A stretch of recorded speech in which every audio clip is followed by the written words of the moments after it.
Chapter 40. The following afternoon, they dressed the Maserati out of Tokyo Bay. As I expected, no surprises. As soon as it disappeared, I saw it coming. Another corpse.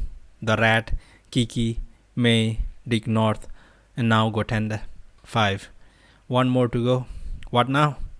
Who was the next in line to die? Not Yumiyoshi. I wouldn't be able to bear that.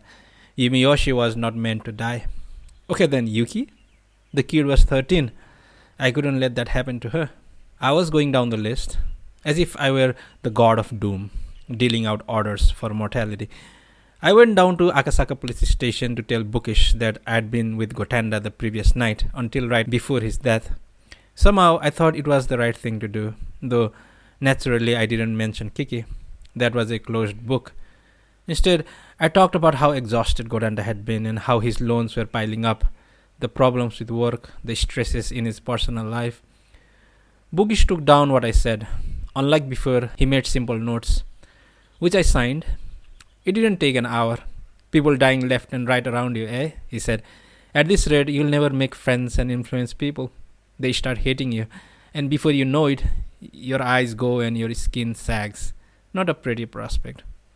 Then he heaved a deep sigh.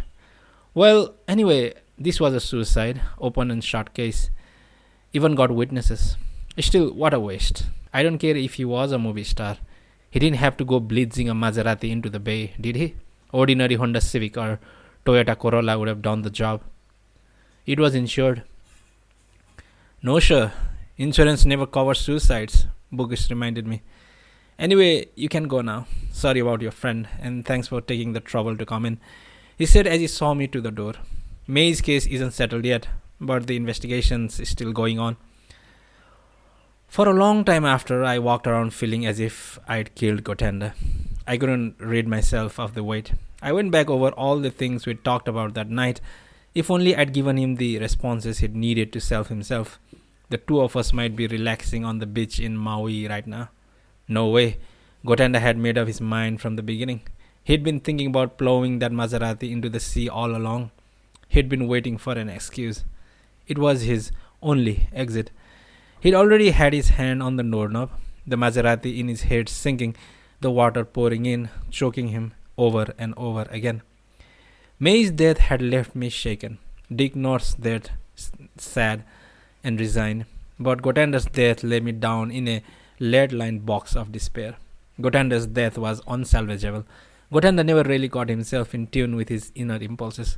He pushed himself as far as he could, to the furthest edge of his awareness, and then right across the line into the dark other world. For a while, the weeklies and TV and sports tabloids feasted on his death, like beetles on carrion. The headlines alone were enough to make me vomit. I felt like throttling every scandal monger in town.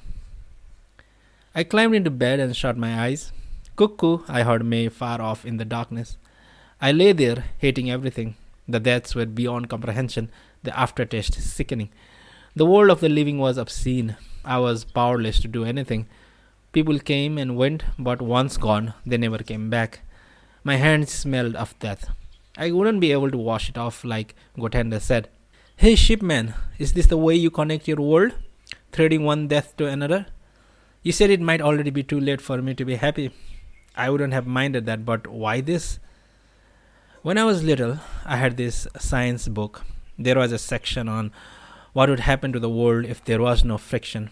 Answer: everything on Earth would fly into space from the centrifugal force of revolution. That was my mood.